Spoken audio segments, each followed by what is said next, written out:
Hello, Professor Rad here, and today we're going to talk about subtracting whole numbers and decimals. So let's start out with a definition for what subtraction is.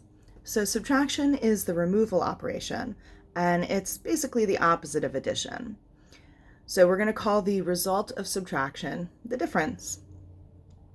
In this video, we're just going to talk about how you can kind of picture subtraction, and then in the next few videos we'll talk about 3 different methods for more advanced subtraction problems. So let's start out finding 7 minus 3, and we're going to think about this in 2 different ways. So you can think about subtraction as like a counting down process or as a counting up process, and you want to do whichever one makes more sense to you, or whichever one is easier for you to think about. So let's start 7 minus 3, thinking about it as counting down.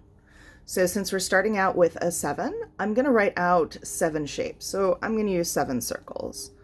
1, 2, 3, 4, 5, 6, 7. Then to count down, I'm going to cross out 3 of those circles. 1, 2, 3. And however many are left is the difference. So we have 1, 2, 3, 4 circles remaining. So 7 minus 3 is 4. The way that I would do this without writing it down, I might start out with 7 and then count down. So 7, 6, 5, 4.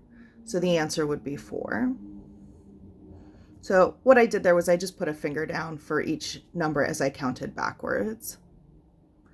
You can also think about subtraction as counting up. When you're counting up, instead of starting with the first number, you're going to start with the second number. So here I'm going to start out with 3. And then I'm going to add things or draw a shape until I get to 7. So we had 3, 4, 5, 6, 7. In that case, I needed to draw 4 x's in order to get up to 7. So 7 minus 3 is 4. Again, if I were using my fingers for this, I would probably think, okay, I've got 3, 4, 5, 6, 7. So that time I put 4 fingers down, so I counted up by 4. All right, so what if I don't have, enough fingers for what I'm starting with or for what I'm taking away? So for example, here I've got 34 minus 28. So in this case, I'm going to use the counting up method, and I'm going to think about this as if I had $28. So let's say I've got $28 in my bank account, and I want to, well, not my bank account, that would be not a nice day for me. But let's say I've got a piggy bank and it's got $28 in it. And I want to put enough money in so that I get to $34. So again, I'm just going to put, I'm going to use a dollar sign this time. And I'm going to put down as many as I need until I get to 34.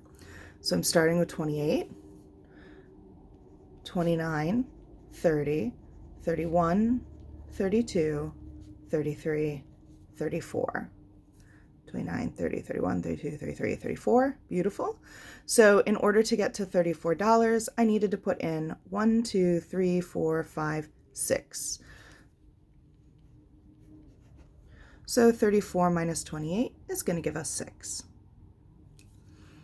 All right, so I've got a few questions here at the bottom. 52 plus what number will give you 61? And 18 plus what number will give you 30? So you can practice the counting up method for these 2 problems. In the next video, we're going to look at a method of subtraction called subtracting left to right, and that'll give you some techniques for subtracting larger numbers. Looking forward to seeing you then. In the meantime, have a wonderful day.